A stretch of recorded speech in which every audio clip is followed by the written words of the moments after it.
porque parece que não, mas ela possui muitos ensinos preciosos para nós.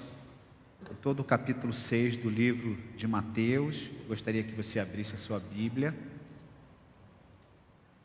É muito difícil numa mensagem só nós estarmos discorrendo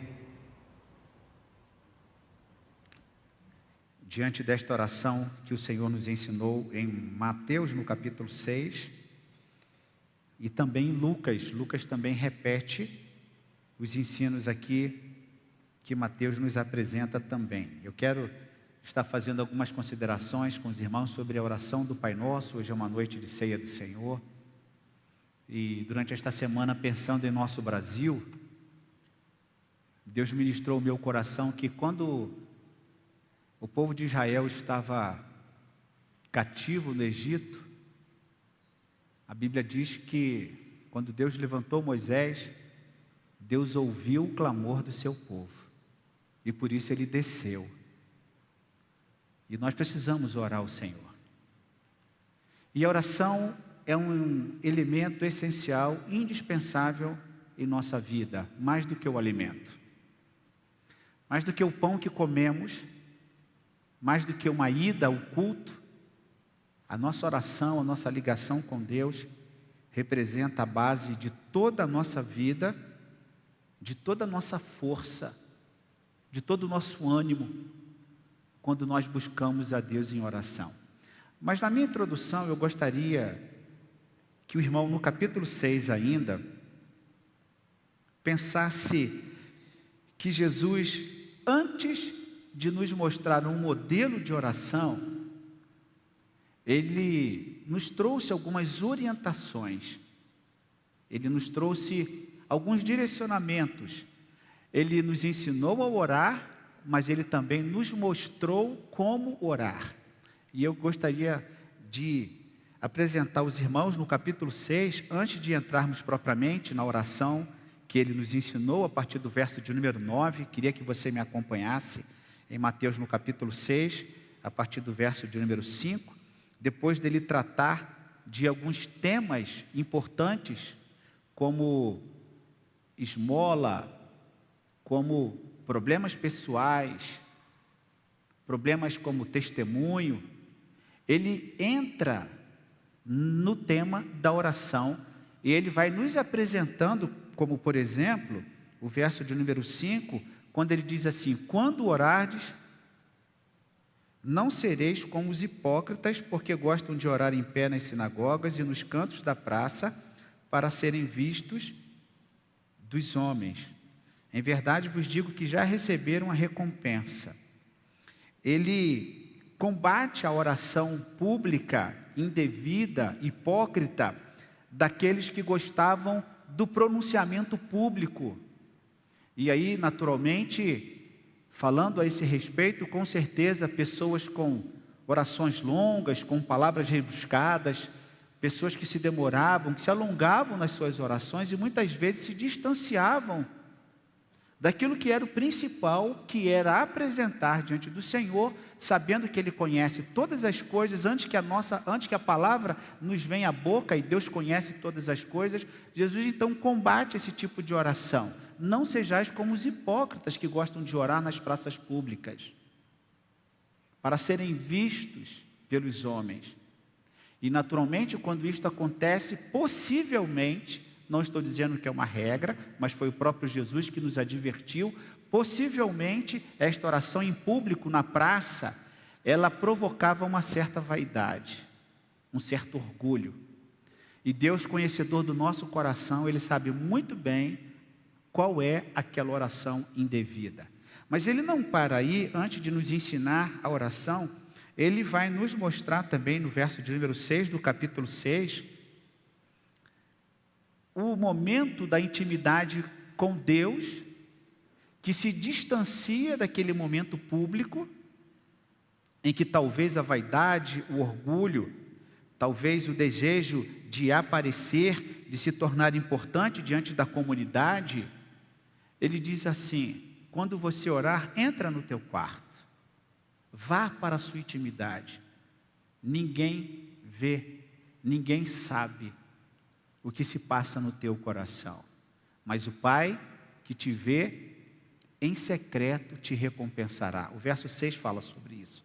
Quando orares, entra no teu quarto, fechada a porta, orarás a teu Pai que está em secreto, e teu Pai que vem em secreto te recompensará. E Jesus é tão detalhista em algumas questões, em algumas premissas que ele nos apresenta, que ele diz assim: entra no teu quarto e fecha a tua porta. Podemos entender literalmente, sim, trancar a porta para que ninguém entre, mas nós também poderíamos entender esse fechar a porta como um completo desligamento do mundo exterior. O afastamento das nossas preocupações, o afastamento com o outro, o afastamento daquela sua situação que está ligado naquele momento a alguma outra situação profissional ou qualquer outra coisa. Ele chama para o quarto e diz assim: se desligue agora do mundo e entre em contato com Deus. Fale com Ele.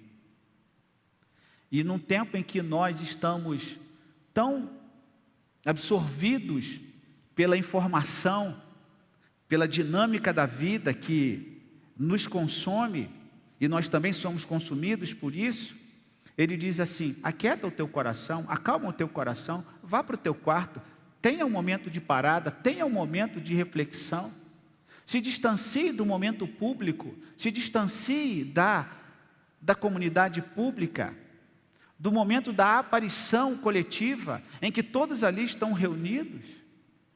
Onde está o seu culto pessoal?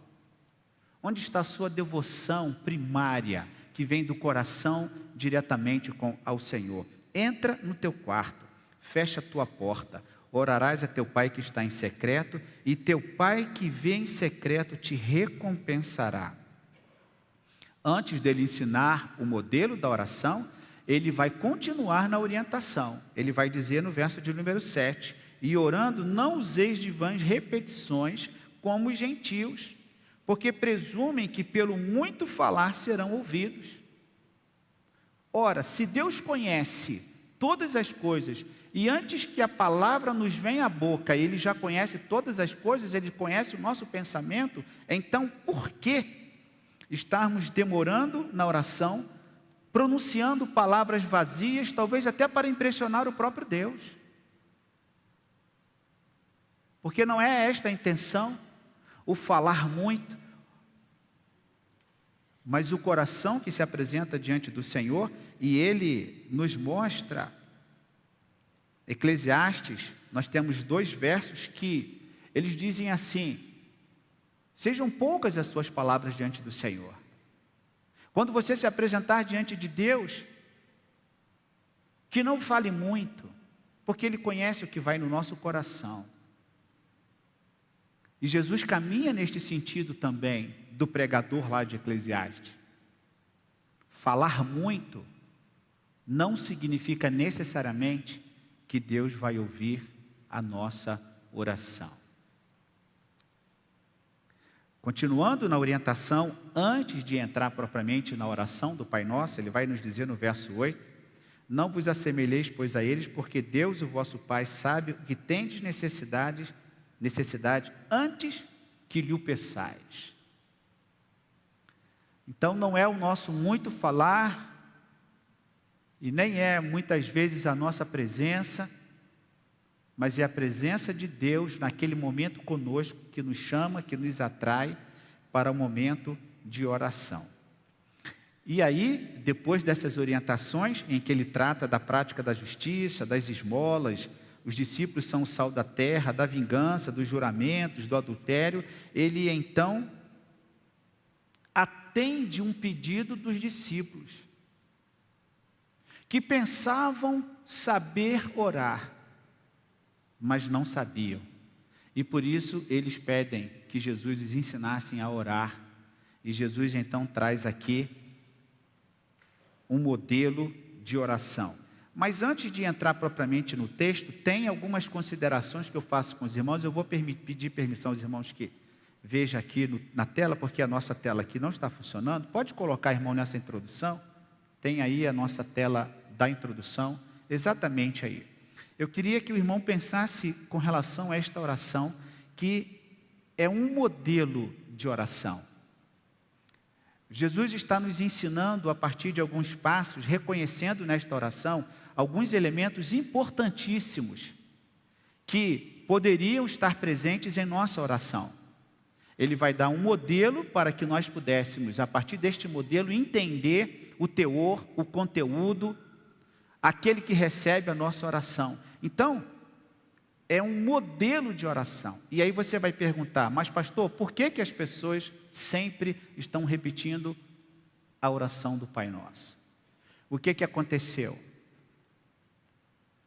Depois desta oração, mais ou menos ali no final do primeiro século e do segundo século, esta oração, ela foi incorporada aos cultos. Ela se tornou tão repetitiva que em todo culto, em toda celebração, as pessoas, ao se reunirem, elas então oravam esta oração. E se tornou assim uma espécie de elemento presente, essencial, importante, no momento do culto. E por isso que hoje, quase 2000 anos passados, nós temos esta tradição de algumas religiões, algumas denominações, orarem o Pai Nosso. Ensinado no contexto das bem-aventuranças, conforme eu disse nos capítulos anteriores, que assim nos apresenta, uma oração interligada com outros temas também, como eu disse aqui, ele linka temas sociais, ele linka temas de testemunho, do comportamento do crente, ele vai trazendo alguns temas éticos importantes, e ele então vai construindo elementos importantes para que o povo pudesse entender não só a dinâmica da vida, mas como se comportar nesta dinâmica da vida, como eu me porto, mas também como eu, como crente, como discípulo do Senhor, me relaciono diante de Deus com relação aos temas que ele apresentou aos seus discípulos. Uma outra questão que nós destacamos nessa introdução, que as 3 primeiras partes desta oração, que os teólogos, eles dividem de uma maneira muito didática, e pode ser que Jesus tenha tido sim esta intenção, como Moisés teve a intenção no Decálogo, de nos apresentar alguns elementos que nos remetem a Deus diretamente e nos remetem na lateralidade com os homens. E aqui nós percebemos, e os irmãos perceberão, exatamente esta divisão didática, esse preciosismo especial de Jesus de nos apresentar uma oração construída a partir de elementos essenciais do próprio Deus. E o final, as outras 3 partes sobre as necessidades, que diz respeito às nossas necessidades. Eu vou trabalhar com os irmãos as 3 primeiras partes sobre esta oração, a oração do Pai Nosso. Pode clicar então, irmão. É uma pena que não tem os efeitos especiais, ou tem os efeitos especiais da minha? Não tem não é isso? Pode colocar a tela seguinte. Eu preparei, eu queria que cada tópico fosse sendo apresentado gradativamente, para que o irmão pudesse entender as proposituras desse texto, a oração do Senhor Jesus, para que o irmão entenda a primeira parte desta oração que diz respeito a Deus. Olha a riqueza e a grandeza desta oração. E eu preparei esse PowerPoint para que o irmão pudesse entender a grandeza, a preciosidade desta oração. As 3 primeiras partes, veja comigo aqui no texto bíblico. Portanto, vós orareis assim, Mateus 6, verso de número 9. Portanto, vós orareis assim: Pai nosso que estás nos céus, santificado seja o teu nome, venha o teu reino, faça a tua vontade, assim na terra como no céu. Aqui nós temos uma pausa que vai mudar o foco da oração quando ele vai apresentar algumas necessidades humanas. Então, por exemplo, nessa primeira parte, nós destacamos 3 coisas nesta oração: o nome de Deus, o reino de Deus e a vontade de Deus. O início desta oração, ela nos remete para 3 elementos essenciais, indispensáveis para a compreensão de quem é Deus. Deus não está enclausurado numa caixinha, e o meu conceito e a minha definição de Deus pode não ser suficiente para expressar aquilo que Ele é. A vida com Deus, a vida cristã, expressa em sua palavra, não é o que eu acho, Saiba disso. Se você é um crente convertido ao Senhor, a palavra de Deus é quem molda o nosso pensamento, e não aquilo que eu aprendo em outro lugar. A palavra de Deus é, e hoje não, dia 31, nós comemoramos o dia da Reforma Protestante, em que somente a Escritura é a nossa base de fé. O que parte daí são outras conjecturas religiosas, doutrinárias, de outras denominações, mas os protestantes, principalmente os advindos da Reforma Protestante de Martinho Lutero no século XVI, eles possuem a palavra de Deus como a principal e única regra de fé para nós. E nós encontramos então nesta oração esses três elementos importantes na compreensão de quem é Deus. O nome de Deus é o que, meus irmãos? Santificado, reverenciado.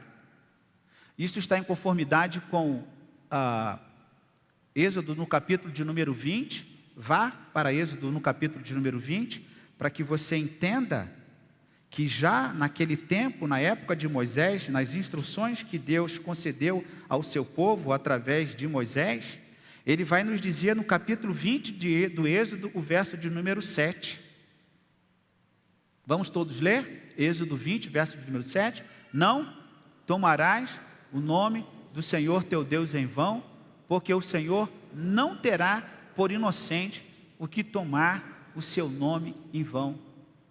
Ou seja, ele nos apresenta, não que nós não possamos tomar o nome de Deus, não que nós não possamos invocar o nome de Deus, pelo contrário, nós sempre somos chamados a invocar o nome de Deus, a buscar o nome do Senhor, invocai-o enquanto está perto. O problema não é este, o problema é a falta da compreensão, a falta do entendimento de quem é este Deus que ouve as nossas orações. Ora, nós percebemos na palavra de Deus alguns critérios referentes à autoridade, ao poder, e Deus se coloca nesse momento conjugado com outros elementos de soberania, de poder, de domínio, conforme nós iremos ver daqui a pouco, e é por isso que o nome de Deus revela quem Ele é. O nome de Deus está ligado com a sua pessoa, com a sua personalidade. Os irmãos sabem que o nome de Deus expressa, na palavra de Deus, inúmeras possibilidades, como por exemplo, Yahvé, que é o nome mais sagrado de Deus, que significa eu sou, o eterno é. Quando Moisés foi se apresentar diante de Faraó, ele disse o seguinte ao Senhor, na sua pergunta e no seu diálogo: o que eu responderei quando o Faraó me perguntar qual é a identidade do meu Deus, qual é o nome do meu Deus, eu direi o quê? E Deus simplesmente, Ele vai dizer a Moisés: você diga ao Faraó que eu sou o que sou. Eu sou o que sou. E aí eu fico pensando nesse texto como se Deus dissesse assim: eu não devo nada a ninguém. Eu não preciso provar nada para ninguém. Eu sou o Deus Todo-Poderoso. Amém, irmãos? Nenhuma força é contrária a mim.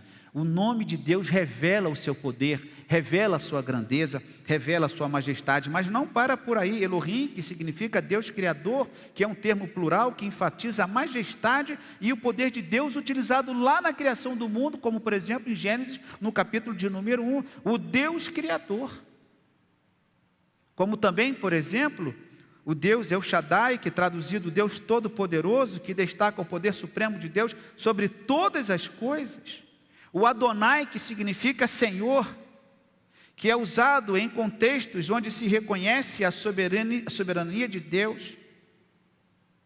O El Elyon, que significa o Deus Altíssimo, para enfatizar a supremacia de Deus sobre todas as coisas. Como El Olam, que significa Deus eterno, refletindo a natureza eterna de Deus, conforme nos fala o profeta Isaías.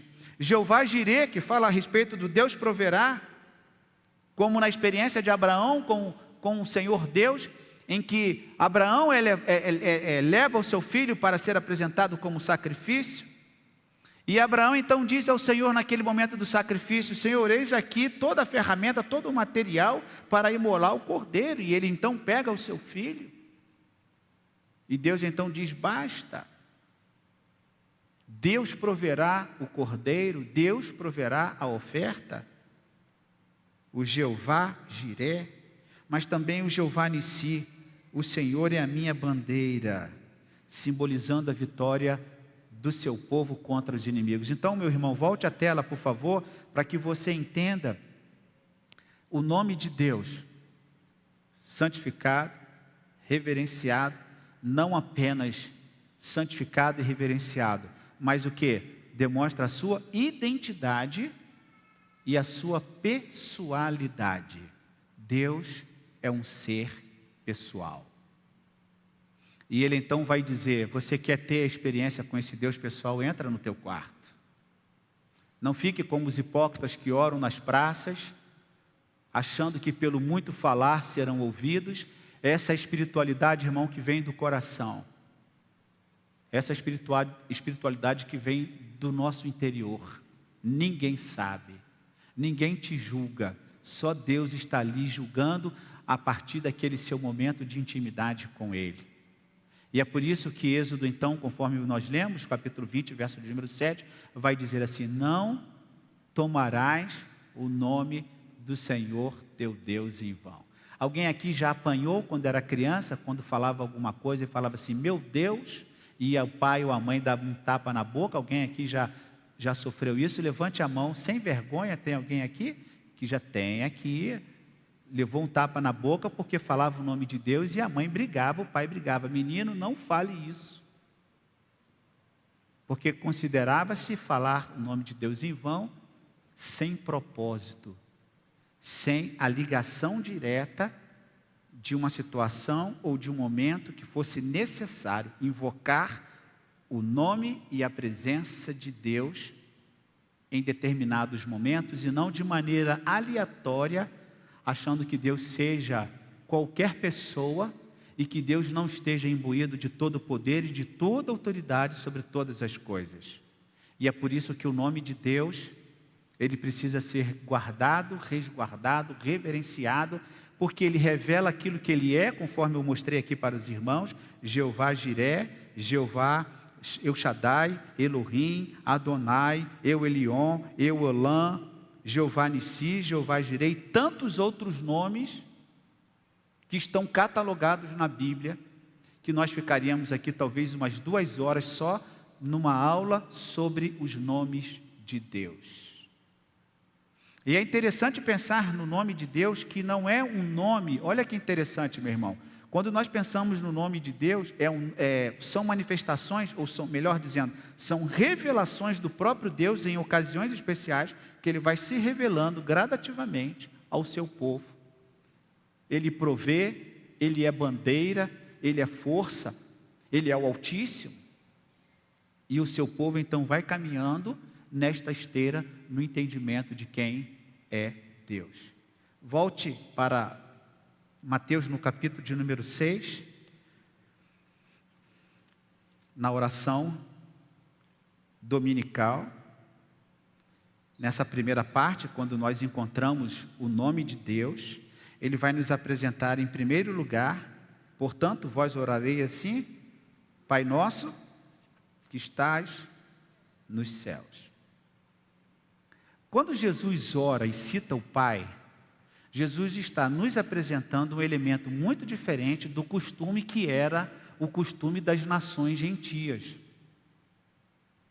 Ele acrescenta o elemento da intimidade, porque se o nome de Deus revela identidade, volte àquela tela, por favor, do início, para que o irmão entenda. Se o nome de Deus revela, parte de baixo do nome de Deus, identidade e pessoalidade, então ele é um ser.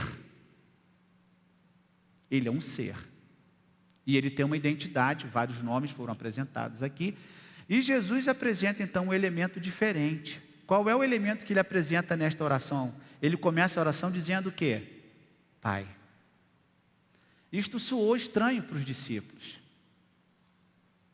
Porque o mesmo Jesus que fala assim, entra no teu quarto e fecha a tua porta, Quando você estiver no teu quarto com a porta trancada, você vai se referir a esse Deus como seu Pai. Isso te diz alguma coisa? Isso nos remete a alguma coisa? Isso não vem recheado de alguém que nos ama profundamente e que nos acolhe e que nos abraça e que diz assim para a gente: senta aí, vamos ter uma conversa? E como se ele dissesse também: vamos falar, o que você quer falar, meu filho? Abra o teu coração. Porque esse nome de Deus expressa essa identidade e esta pessoalidade.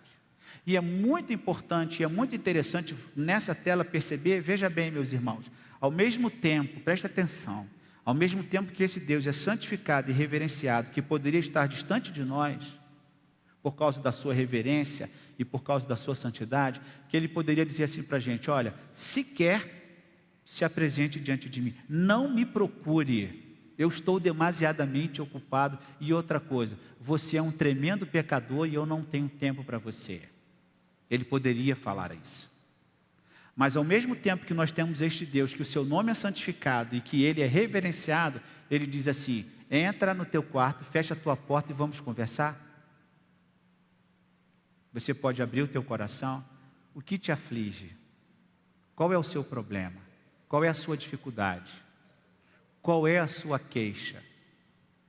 Davi foi um dos personagens do Antigo Testamento que talvez mais tenha entrado no seu quarto para falar com Deus. O camarada que tinha problema, dificuldades e perseguições e lutas, e foge para lá e foge para cá. Imagino que Davi deve ter frequentado muito o seu quarto de oração, em secreto, apresentando a sua queixa, mas também cantando, louvando e adorando o nome do Senhor, porque é no quarto, na intimidade, que Deus começa a ministrar ao nosso coração. Porque é ali que Deus começa a nos dar os insights. Muitas vezes é nesse momento que, não sei se os colegas pastores têm essa experiência, creio que sim, todos nós temos. Cadê a caneta, cadê o papel para anotar aquela 3 horas da manhã, ou meio-dia, ou meia-noite, aquele momento? Esse é isso. Como Deus falou, o povo que estava lá no Egito, clamando, clamando, clamando, e diz a palavra de Deus no Êxodo, logo nos primeiros capítulos: eu ouvi o clamor desse povo, ou seja, esse povo orava, e por isso eu desci do céu, para ouvir o seu clamor. Você pode pensar que não, meu irmão, mas se você ora com fé, na dependência de Deus, Deus está ouvindo, não tenha dúvida disso. Nem sempre o silêncio de Deus significa que Ele não está nos ouvindo. Nem sempre o silêncio do Senhor significa que Ele não está atento ao seu pedido, ao seu clamor. Mas como eu disse para o irmão que tem muito material nessa mensagem, eu tenho que dividir, eu fico com medo de dividir 3 vezes, 4 vezes, porque eu não saí do primeiro momento, que é o primeiro momento do nome de Deus, de tanta coisa que nós temos a respeito do nome de Deus nisso. Em que Jesus vai nos apresentar o Pai da intimidade, o Pai da presença, o Pai do cuidado. E Ele não está falando de um Pai humano, Ele não está falando de um Pai pecador, injusto, malvado, que gosta de nos perturbar e que implica conosco, ou com um pai que não tenha testemunho. Ele não está se referindo a esse tipo de pai. Ele está se referindo ao Pai que tem santidade no seu nome. Ele está se referindo a um Pai que é reverenciado, que é o Pai que está onde? Jesus vai nos dizer: nos céus. Mas também tem uma coisa importante logo nesse início da oração, que além de identificar e trazer a presença da figura paterna de Deus conosco, de Deus que está conosco, e a figura do Pai que soou estranho para os discípulos, porque as nações não tinham, as nações politeístas, lá no antigo Israel, eles não tinham essa noção de um Pai presente, de uma divindade que fosse considerada Pai, não tinha isso. E Jesus traz aqui um elemento que poderia ser considerado absurdo: eu posso chamar Deus de Pai. E aí ele diz aqui, o Pai Nosso. E aí vem uma outra questão aqui, que esta oração, conforme eu disse no início, primeiro e segundo século, esta oração, nos primeiros e segundos séculos, esta oração, ela tomou um rumo de coletividade. Porque é uma oração que os teólogos, os exegetas, nos falam que é uma oração que é para ser feita em coletivo. Ele apresenta aqui, nosso Pai, nossos pecados, nossas dívidas. Isso nos remete para o momento do culto coletivo, quando toda a igreja, presta atenção, está com o mesmo pensamento. Diferentemente daquela oração que você está na sua casa, no seu quarto, que você fecha a porta. Esta oração do Pai Nosso se tornou uma oração tradicional na história do cristianismo, durante séculos e séculos e séculos, até hoje, se tornou uma oração que se repete a cada tempo. Pai Nosso, que estás nos céus, ele apresenta aí o santificado seja o teu nome, não é isso? Ele vai nos apresentar, volte ali a tela, para que o irmão entenda o segundo momento, tá? O segundo momento, verso de número 10, venha o teu reino, faça a tua vontade assim na terra como no céu. Ele apresenta um segundo elemento, pode voltar a tela por favor, que é o elemento do reino de Deus. Ele apresenta o nome de Deus e agora ele apresenta o reino de Deus. E quando ele vai pensar no reino de Deus, ele vai nos mostrar este reino, a soberania, a abrangência, o domínio e o território.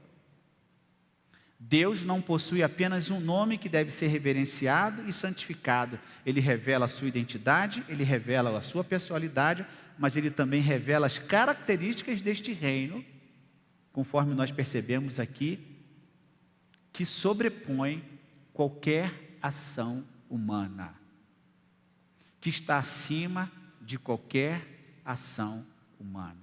Esse nome revela o reino de Deus, a soberania, a abrangência, domínio, conforme nós encontramos aqui, soberania, exercício supremo, sem nenhuma restrição jurisdicional capaz de impedi-lo, de realizar a sua vontade. Nenhuma área está fora do seu domínio. Este é um conceito de soberania na teologia bíblica.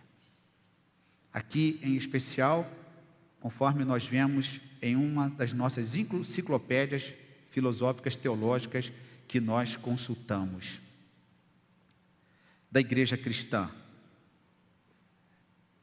Esta abrangência, este domínio e este território, não há limites territoriais nem barreiras geográficas para a ação do seu poder. Jesus entrava nos cemitérios e expulsava os demônios. Jesus entrava na sinagoga e combatia com os fariseus e escribas e fariseus. Jesus entrava na casa de um pecador e confrontava com ele. Ou seja, em cada espaço de território, em cada espaço geográfico estava a presença do Senhor com seus discípulos, em qualquer lugar que fosse, porque não havia medo de enfrentar as hostes infernais. Pelo menos em algumas situações. Abrangência, não há limites territoriais nem barreiras geográficas para a ação do seu poder. Os irmãos querem ver exemplo disso? Nós temos o profeta Daniel, que é um exemplo muito forte da soberania de Deus. Quando nós estudamos o livro de Daniel, nós percebemos o quanto Deus era soberano diante das nações. A experiência de Daniel com vários reis e com várias gerações. Nabucodonosor, que pôde experimentar a soberania de Deus, você pode estudar isso em casa, e tantos outros que foram confrontados pelo poder de Deus, porque Deus agia fora, mas também agia dentro, porque não há limites para ele, a sua onipresença e a sua onisciência. E o seu território, nós encontramos, além de Daniel, deixa-me terminar esse ponto da abrangência, além de Daniel, nós temos também os milagres que Jesus realizava a partir das forças da natureza, os reis, no período dos reis, a soberania do Senhor sobre estes reis, e sobre todo o domínio do mal, e nós encontramos um texto, não precisa o irmão abrir a sua Bíblia, mas lembra-me daquele texto quando um demônio chegou diante de Jesus e falou assim: você vai vir me atormentar antes do tempo? Os demônios se estremeciam diante da presença de Jesus. Por quê? Porque a presença de Jesus naquele lugar, com aquela situação, fazia estremecer as forças do mal. Vamos caminhar para o último para a gente encerrar essa primeira parte, irmãos. O nosso tempo já está indo muito longo. Vamos lá, à vontade de Deus. Quando ele fala, venha o teu reino, no verso de número 10, volte lá para o verso de número 10 do capítulo 6. Venha o teu reino, leia comigo, irmão, pode ler comigo, faça a sua vontade. Isso. Venha o teu reino e faça a tua vontade, assim na terra como no céu. Pode voltar à tela do início, que é a tela básica. Nós temos agora o quê? A vontade de Deus. Temos o nome de Deus, temos o reino de Deus e agora temos a vontade de Deus. E talvez aqui seja algo muito difícil para nós. Cumprir ou fazer a vontade de Deus. E Deus tem vontade, Deus tem planos, Deus tem propósitos. Quando Deus tirou o povo hebreu lá da mão do Egito, do faraó, ele tinha um propósito para que esse povo sacrificasse no deserto, para que o povo cultuasse no deserto, para que este povo entrasse na terra prometida. Quando Deus colocou 2 espias, Josué e Calebe, diante dos demais para espiar a terra, tinha um propósito. Havia um plano de Deus. Quando Josué e seus liderados em volta do muro de Jericó rodearam, e nós ficamos pensando, mas por quê e para quê? Qual o propósito? Deus tinha plano. As ações de Deus são coordenadas. Deus é um ser inteligente. Ele criou todas as coisas com muita inteligência. Deus é a própria sabedoria. Os 31 capítulos do livro de Provérbios, praticamente todos exaltam a sabedoria de Deus. O Deus que não apenas cria, mas cria com inteligência, cria com sabedoria. E nós podemos perceber isso na vida de Jesus, que com inteligência e com tamanha habilidade e destreza relacional, e não apenas relacional, ele conseguiu transitar durante 3 anos com seus discípulos, confrontando e mostrando todo o seu poder e colocando os seus inimigos aos seus pés, pela sua capacidade e pela sua inteligência. Então nós temos aqui essa vontade de Deus, os seus planos, os seus propósitos, que o texto também nos mostra. A vontade de Deus, conforme aqui disse. Por que Daniel estava na cova dos leões? Por que Daniel na corte do rei Nabucodonosor? Por que Deus colocou ele lá? Por que Deus colocou José no Egito, lá no Egito?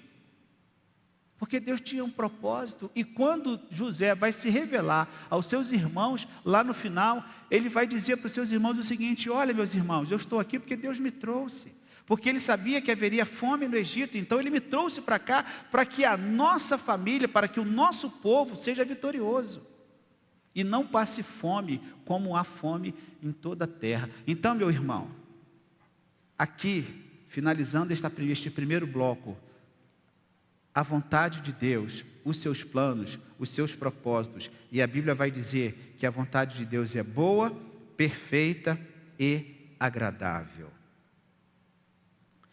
E aí, ele vai nos apresentar que esta vontade de Deus deve ser vivida, presenciada, realizada, aonde, meu irmão? Pode colocar o verso ali. O verso 10, venha o teu reino, faça a tua vontade, aonde? Na terra como no céu. Mais uma demonstração do poder territorial, da soberania de Deus, da abrangência do Senhor, que faz com que céu e terra também sejam dominados por Ele. O céu, o lugar da sua habitação, em que Ele cria a terra e nos faz para a sua glória, para vivermos, e feliz é aquele que vive a sua vida pautado na palavra de Deus.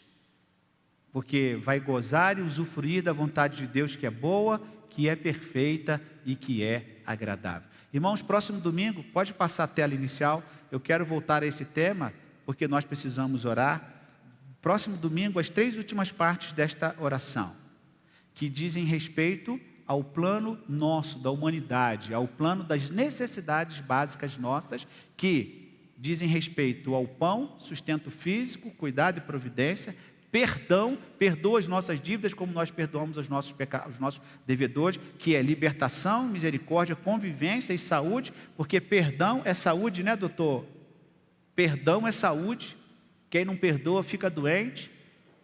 E o livramento, dizendo respeito da vulnerabilidade, fragilidade e da nossa natureza humana. Livra-nos do mal. E falarei sobre esta última frase, porque teu o reino, o poder e a glória para sempre. Porque em algumas versões está em colchete e porque não consta em algumas Bíblias, fica aí para você pesquisar para o próximo domingo. Tá certo? Esta última frase que nós encontramos na oração do Pai Nosso. Nós iremos celebrar a ceia do Senhor, meus irmãos, porque a ceia do Senhor também faz parte deste propósito de Deus para a sua igreja. Porque a ceia do Senhor revela que Cristo foi o corpo que morreu na cruz por nós. O cálice, o seu sangue, a sua vida, o propósito de Deus de salvar a humanidade. E por isso nós celebramos através da ceia do Senhor, contendo 2 elementos: o pão, que significa o seu corpo entregue, o seu sofrimento, a sua dor, todo o escarnecimento de todos aqueles que estavam diante dele, o deboche, o escárnio, a zombaria, o seu corpo sofreu e o seu sangue verteu. Aquele sangue derramado ali naquele madeiro, naquela madeira, por amor a nós. E é por isso que é o propósito do Senhor, conforme nós encontramos na palavra de Deus. Vocês vão comemorar, vocês vão celebrar em memória de mim todos os dias até que eu volte para buscar a minha igreja. E é o que nós faremos agora neste momento. Nós estaremos cantando em memória, os adolescentes cantarão, perdão, e depois nós celebraremos esse momento da ceia do Senhor cantando o Rei da Glória, o Rei dos Reis.